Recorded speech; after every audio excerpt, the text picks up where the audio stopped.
नमस्कार सभी विद्यार्थियों का स्वागत है Sita Chaudhary history YouTube channel पर। विद्यार्थियों, आज हम गांधी जी के सत्याग्रह से संबंधित जो महत्वपूर्ण प्रश्न बनते हैं उनको पढ़ने वाले हैं। तो बात करते हैं हम गांधी जी के सत्याग्रह।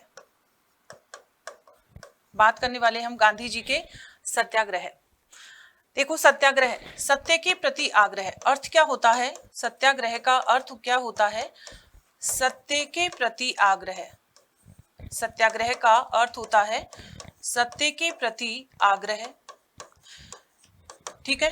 गांधी जी के द्वारा जो सत्याग्रह के प्रयोग किया गया था उसमें कौन कौन से साधनों का प्रयोग किया गया था?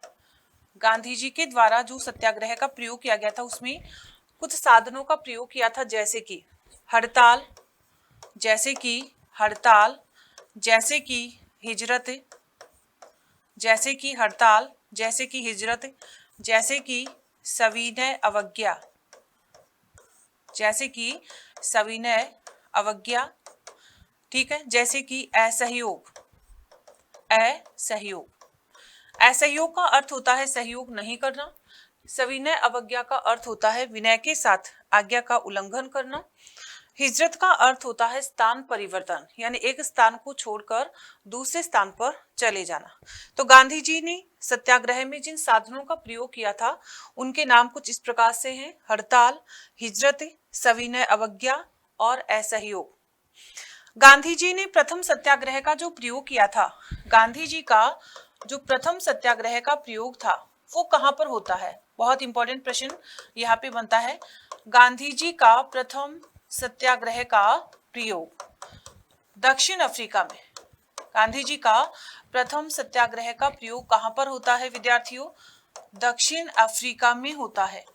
गांधी जी दादा अब्दुल्ला कंपनी के केस के सिलसिले में 1893 में दक्षिण अफ्रीका जाते हैं और दक्षिण अफ्रीका में इस समय एक नीति चल रही थी जिसको रंग भेद नीति के नाम से जाना जाता है, जिसका अर्थ होता है विद्यार्थियों रंग के आधार पर भेदभाव करना। जिसका अर्थ क्या होता है? रंग के आधार पर भेदभाव करना, यानी काले और गोरों में एक तरीके से हम कह सकते हैं भेदभाव किया जा रहा था यहाँ पर। और गांधी जी ने यहीं पर सर्वप्रथम सत्याग्रह का प्रयोग किया था और इनका यह प्रयोग क्या रहता है? सफल रहता है। उसके बाद में गांधी जी 9 जनवरी 1915 को कहां पर आ जाते हैं? वापस इंडिया आते हैं। 9 जनवरी 1915 को गांधी जी कहां पर लौटते हैं? भारत लौटते हैं। ठीक है। भारत आने के बाद में गांधी जी भारत में सत्याग्रह के 3 प्रयोग करते हैं जो कि एग्जाम की दृष्टि से बहुत ही महत्वपूर्ण माने जाते हैं। जैसे कि हम बात करें, गांधी जी ने सत्याग्रह का प्रथम प्रयोग भारत में, गांधी जी ने भारत में सत्याग्रह का प्रथम प्रयोग कहां पर किया था? चंपारण में किया था। चंपारण की अगर हम लोकेशन की बात करते हैं, अवस्थिति की बात करते हैं, तो चंपारण की लोकेशन कहां पर है? चंपारण बिहार में स्थित है। ठीक है। गांधी जी का सत्याग्रह का जो प्रयोग है उसमें सेकंड नंबर पे हम किसको पढ़ते हैं? अहमदाबाद सत्याग्रह। ठीक है। अहमदाबाद सत्याग्रह। और अहमदाबाद की स्थिति कहां पर है? गुजरात में। ठीक है। अहमदाबाद की स्थिति कहां पर है? गुजरात में है। अगर हम तीसरे सत्याग्रह की बात करें, गांधी जी का एक सत्याग्रह है जिसका नाम है खेड़ा सत्याग्रह। खेड़ा सत्याग्रह, और ये भी कहां पर होता है? गुजरात में होता है। ये भी कहां पर होता है? गुजरात में होता है। तो गांधी जी ने भारत में सत्याग्रह के कितने प्रयोग किए थे? 3 प्रयोग किए थे। सबसे पहला प्रयोग चंपारण बिहार में होता है। उसके बाद में हम देखते हैं अहमदाबाद में। ठीक है। अहमदाबाद गुजरात में गांधी जी के द्वारा सत्याग्रह का प्रयोग किया जाता है। खेड़ा गुजरात में भी गांधी जी के द्वारा सत्याग्रह का प्रयोग किया जाता है। सबसे पहले हम स्पेशली हम पढ़ते हैं चंपारण सत्याग्रह को। ठीक है। चंपारण सत्याग्रह विद्यार्थियों, चंपारण की स्थिति जैसा कि हमने अभी देखा है, चंपारण कहां पर स्थित है? बिहार में। चंपारण कहां पर स्थित है? बिहार में।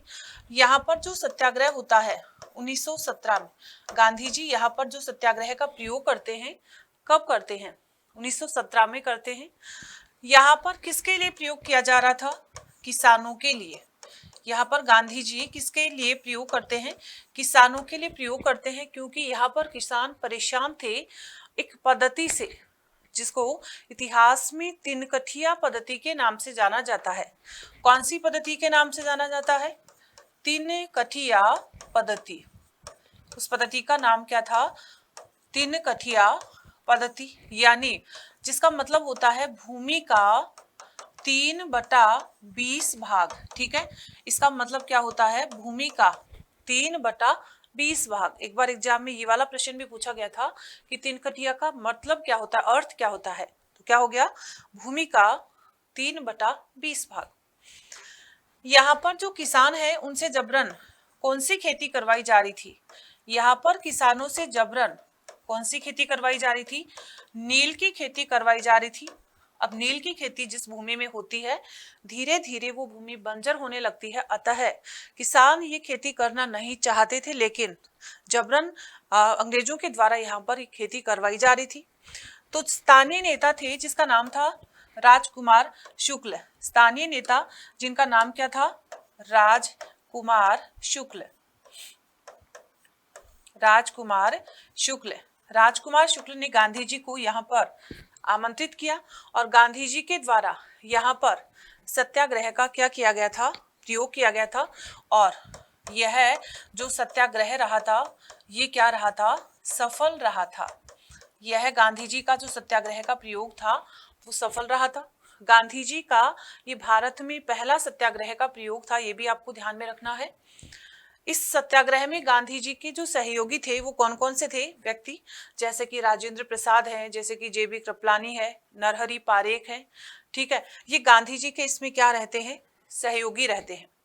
तो ये इंपॉर्टेंट प्रश्न बनते हैं हमारे चंपारण सत्याग्रह से। गांधी जी का दूसरा महत्वपूर्ण सत्याग्रह जिसको हम किस नाम से जानते हैं? अहमदाबाद सत्याग्रह, जिसका नाम है विद्यार्थियों क्या? अहमदाबाद सत्याग्रह, जो कि कहाँ पर स्थित है? गुजरात में। ठीक है, अहमदाबाद कहाँ पर स्थित है? गुजरात में स्थित है। और यहाँ पर जो प्रयोग होता है वो कब होता है? 1918 में। ठीक है, यहाँ पर जो मिल मालिक थे वो मिल मजदूरों को एक तो वेतन कम दे रहे थे और एक जो प्लेग बोनस था वो कम दे रहे थे। यानी यहाँ पर जो मिल मजदूर थे, यहाँ पर जो मिल मजदूर थे वो क्या चाह रहे थे कि एक तो हमारा जो वेतन है ना उसमें क्या की जानी चाहिए? वृद्धि की जानी चाहिए, तो हमारे वेतन को बढ़ाया जाना चाहिए। दूसरी डिमांड इनकी थी कि हमको क्या दिया जाना चाहिए? प्लेग बोनस दिया जाना चाहिए। प्लेग बोनस दिया जाना चाहिए। ठीक है, यहाँ पर मिल मालिक कह रहे थे कि हम सिर्फ 20% बोनस देंगे, लेकिन मिल मजदूरों का कहना था कि हमें तो कितना परसेंट बोनस चाहिए? हमें तो 50% बोनस चाहिए। लेकिन यहाँ पर गांधी जी के नेतृत्व में, यहाँ पर गांधी जी के नेतृत्व में यहाँ पर सत्याग्रह का प्रयोग होता है और गांधी जी मिल मजदूरों को कहते हैं कि अब 35% बोनस की मांग कीजिए। तब मजदूरों के द्वारा यहाँ पर 35% बोनस की मांग की जाती है और जिसे जो मालिक थे उन्होंने इसको क्या कर लिया? स्वीकार कर लिया। और यह सत्याग्रह भी क्या रहता है? सफल रहता है। यह सत्याग्रह भी क्या रहता है विद्यार्थियों? सफल रहता है। और इस सत्याग्रह में गांधी जी ने सर्वप्रथम किसका प्रयोग किया था? भूख हड़ताल का प्रयोग किया था। इस सत्याग्रह में गांधी जी ने सबसे पहले किसका प्रयोग किया था? भूख हड़ताल का प्रयोग किया था। ठीक है, अब तीसरा जो सत्याग्रह है गांधी जी का, उसको किस नाम से जानते हैं?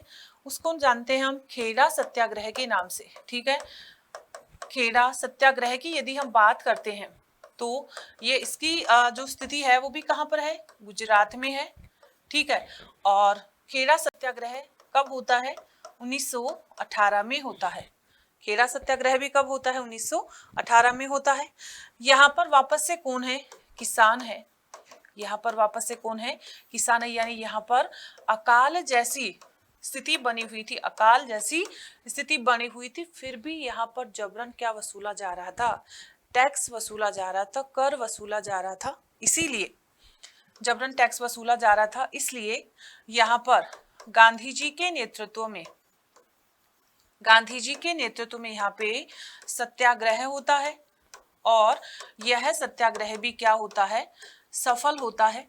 और एक और चीज ध्यान रखिएगा विद्यार्थियों, हॉर्डीमन ने इस सत्याग्रह को क्या कहा था, वास्तविक किसान सत्याग्रह। क्या कहा था, वास्तविक किसान सत्याग्रह कहा था। ठीक है, और गांधी जी का यह प्रयोग भी क्या रहता है, सफल रहता है। तो इस प्रकार से सत्याग्रह का अर्थ हमने देखा इसमें। ठीक है, सत्याग्रह के साधन हमने देखे। सबसे पहले दक्षिण अफ्रीका में प्रयोग किया, उसकी बात हमने की। फिर गांधी जी के भारत में 3 सत्याग्रह, चंपारण सत्याग्रह, अहमदाबाद सत्याग्रह और खेड़ा सत्याग्रह, इन तीनों सत्याग्रहों की हमने बात की। तीनों के तीनों प्रयोग सफल रहते हैं।